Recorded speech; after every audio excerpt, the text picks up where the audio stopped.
Students, Shrimati मोटा देवी group of college में आपका स्वागत है। कोरोना महामारी की वजह से आपकी औपचारिक कक्षाओं की व्यवस्था नहीं हो पा रही है, इसलिए महाविद्यालय परिषद ने आपकी ऑनलाइन क्लासों की व्यवस्था की है। आप ज़्यादा से ज़्यादा ऑनलाइन क्लासों से जुड़े और शिक्षा का लाभ लें। विषय है बाल्यावस्था एवं विकास। इसके अंतर्गत आज का अपना टॉपिक रहेगा मनोविज्ञान। मनोविज्ञान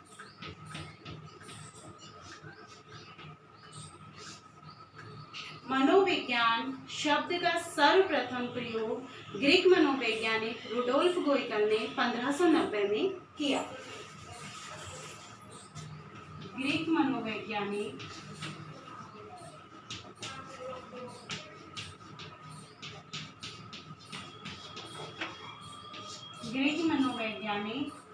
रुडोल्फ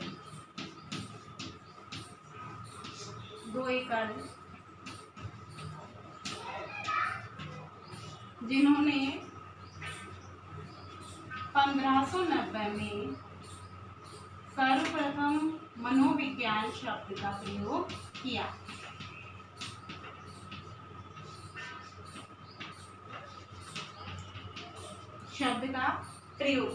मनोविज्ञान को आगे हम समझेंगे इसके शाब्दिक अर्थ से।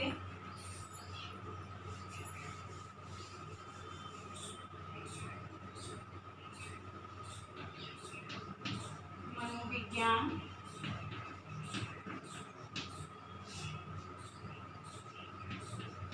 का शाब्दिक अर्थ है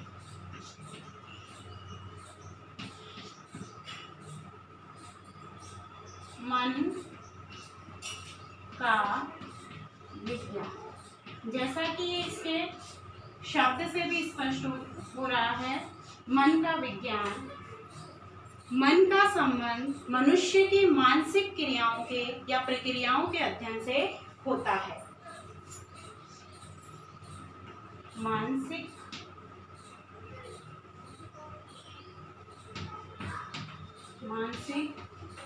प्रक्रियाओं का अध्ययन।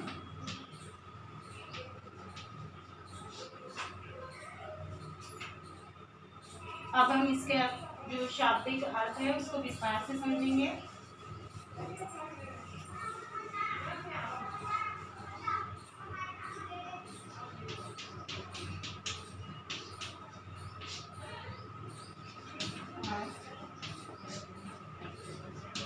मनोविज्ञान यह शब्द अंग्रेजी के शब्द साइकोलॉजी से बना है।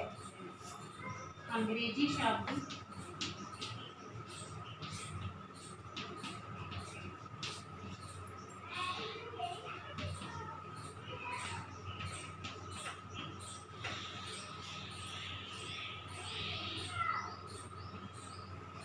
साइकोलॉजी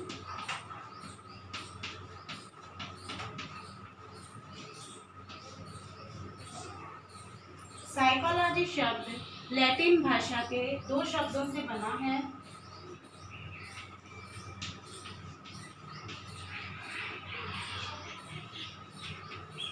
लैटिन भाषा के शब्द, पहला शब्द है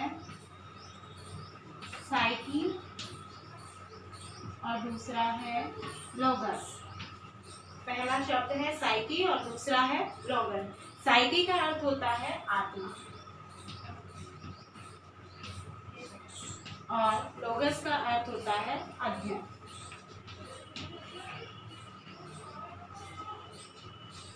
अतः इसका जो शाब्दिक अर्थ निकलता है वो ये निकलता है कि मनोविज्ञान आत्मा का अध्ययन करता है। अतः शाब्दिक अर्थ हुआ आत्मा का अध्ययन।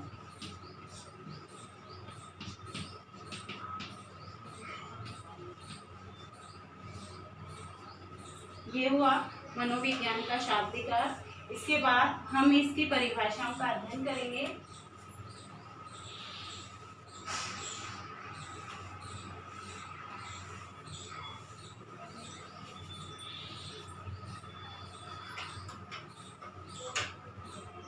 परिभाषाएं।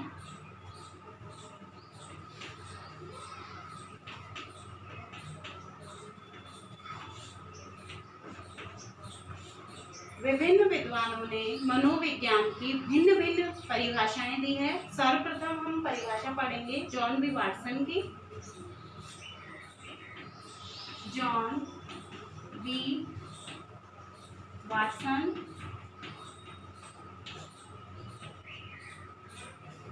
इन्होंने मनोविज्ञान को व्यवहार का निश्चयात्मक विज्ञान कहा है। इन्होंने परिभाषा दी है मनोविज्ञान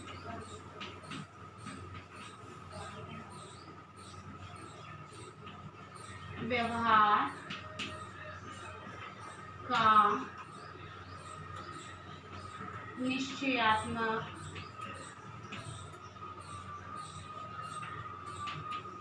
विज्ञान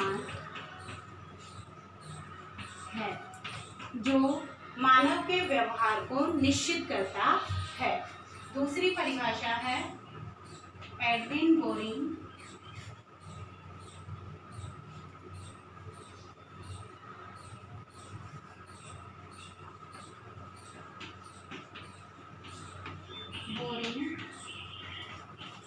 एवं लैडफील्ड के अनुसार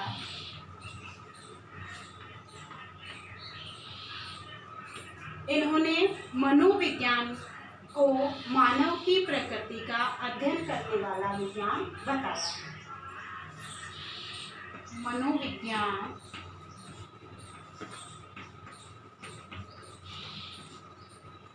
मानव प्रकृति का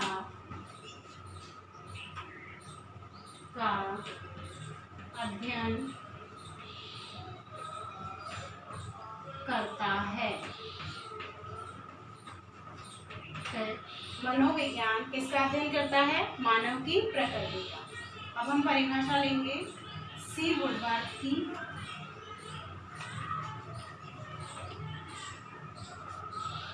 सी वुडवर्थ ने मानव व्यवहार को एक शब्द से जोड़ा है और वो है वातावरण, जिसका इन्होंने अपनी परिभाषा में भी प्रयोग किया है।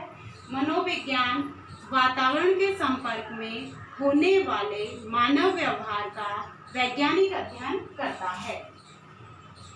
मनोविज्ञान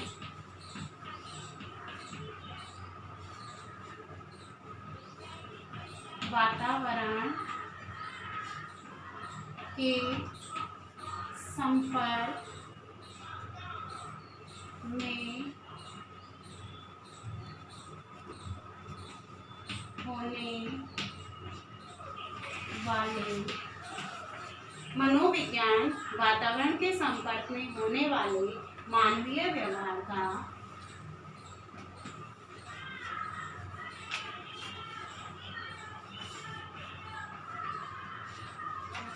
का वैज्ञानिक अध्ययन करता है।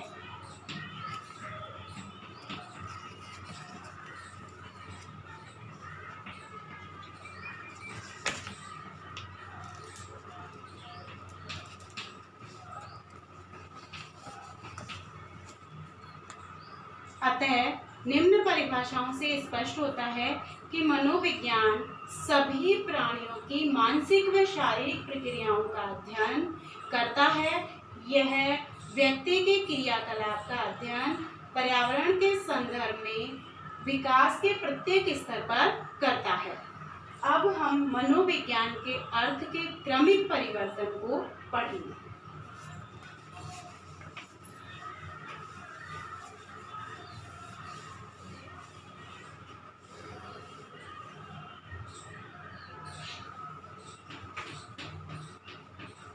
मनोविज्ञान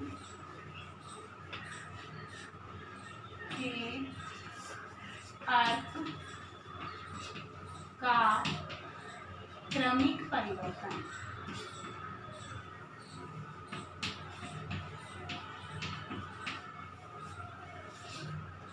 इसे हम छोटी सी डायग्राम के थ्रू समझेंगे।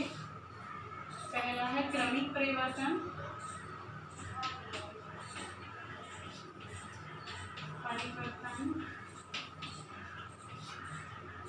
है समय या काल, कब से कब तक रहा। तीसरा, इसका समर्थन किन किन विचारकों ने किया। पहला जो इसका अस्तित्व आया वो आया आत्मा का विज्ञान।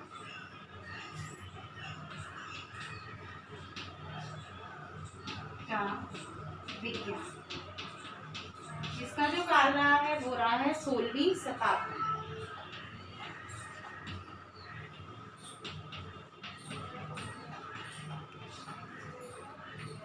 आत्मा का विज्ञान मानने वाले सबसे मेन विचारक हैं वो है देकार्त,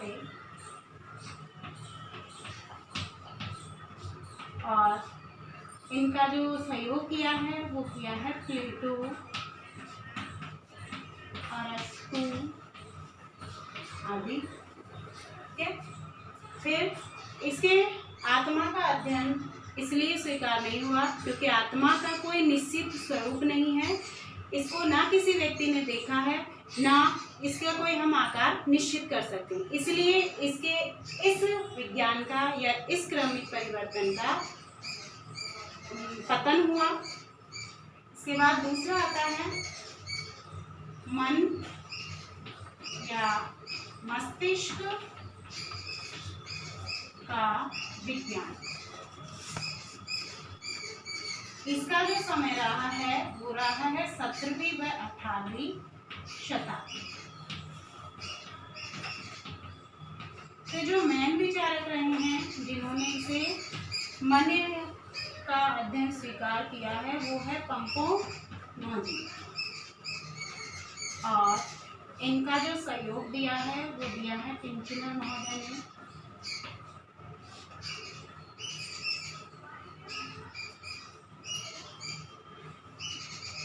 मस्तिष्क का संबंध व्यक्ति के विवेक एवं उसकी विचारशील शक्तियों से होता है। पागल एवं पशुओं में इन दोनों ही चीजों का अभाव पाया जाता है, इसलिए इस परिभाषा को भी अस्वीकार कर दिया गया। तब इसका नया स्वरूप सामने आया और वो था चेतना का विज्ञान। तीसरा आता है अब चेतना का विज्ञान, जिसका समय रहा लगभग 19वीं शताब्दी। इसमें सबसे मेन जो विचारक रहे हैं वो रहे हैं विलियम वुड, जेम्स सली,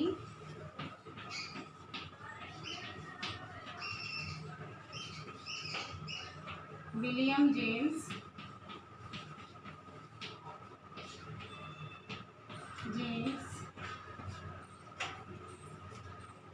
ये विलियम वुड वही विचारक हैं जिन्होंने लिपजिंग नगर में मनोवैज्ञानिक प्रयोगशाला की स्थापना की थी। चेतना का जो संबंध होता है वो मानसिक क्रियाओं से होता है। चेतना का जो स्तर होता है वो 3 स्तरों पर होता है, चेतन, अर्धचेतन और अचेतन।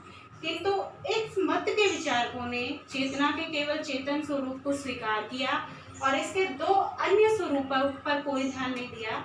इसके जो अन्य स्वरूप हैं वो आगे जाकर फ्रायड महोदय ने इसका विस्तार से वर्गीकरण किया है, इसको हम आगे पढ़ेंगे। चेतना के स्वरूप पर भी विभिन्न विचारक एक मत नहीं हो पाए, इसी कारण इसका यह स्वरूप भी अस्वीकार किया गया। इसके बाद जो इसका स्वरूप आता है वो आता है व्यवहार का विज्ञान। व्यवहार का विज्ञान, इसका समय 20वीं शताब्दी से अब तक।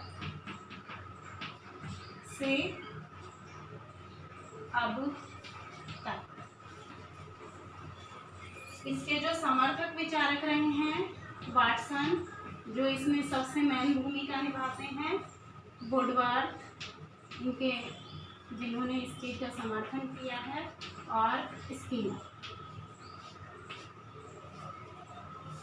मन जो विचारक हैं उन्होंने भी मनोविज्ञान को मन या अनुभव जिसे हम कहते हैं एवं व्यवहार का समन्वय माना है। अतः चेतना का स्थान धीरे धीरे व्यवहार ने ले लिया और सीखे, अनसीखे और मानवीय व्यवहार इसमें शामिल हुए। अतः मनोविज्ञान का जो मुख्य उद्देश्य है वह व्यक्ति की मानसिक क्रियाओं तथा उसके व्यवहार का विश्लेषण कर उस पर पड़ने वाले पर्यावरणीय प्रभाव का वैज्ञानिक अध्ययन करना होता है। अतः इन सभी जो क्रमिक परिवर्तन जो हुए हैं इसकी परिभाषाओं में इन सबको वुडवर्थ महोदय ने अपनी एक ही परिभाषा में सम्मिलित करके आपके सामने प्रस्तुत किया है। वो है सर्वप्रथम, इन्होंने जो परिभाषा दी है मैं बोल रही हूँ, सर्वप्रथम मनोविज्ञान ने अपनी आत्मा को छोड़ा, फिर उसने अपने मन का त्याग किया, फिर उसने अपनी चेतना को खोया और अब वह अपने व्यवहार को अपनाए हुए हैं। आज की इस क्लास में इतना ही। नेक्स्ट क्लास में हम फिर मिलेंगे। नमस्कार।